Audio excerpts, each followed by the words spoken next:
Как вы считаете, вообще спорт очень много вам дал? Да, если честно, да, много чего дал. Я видел мир, я вижу мир, вижу людей многих разных. Э, Этими и зарабатываю, в принципе. Какие у вас титулы? По борьбе на поясах Алыш, что в этом году я стал чемпионом Азии 90 килограммов в вольном стиле. До этого я в 2022 году, когда был чемпионат Азии, я был вторым, Мгм, вторым стал. По гран-при я выиграл трехкратный чемпион мгм. международный турнира гран-при в памяти Баймана Эркинбаева.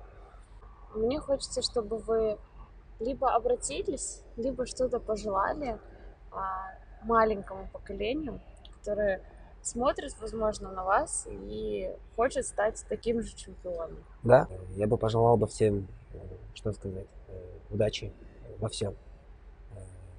Желал бы, чтобы они все занимались спортом. Спорт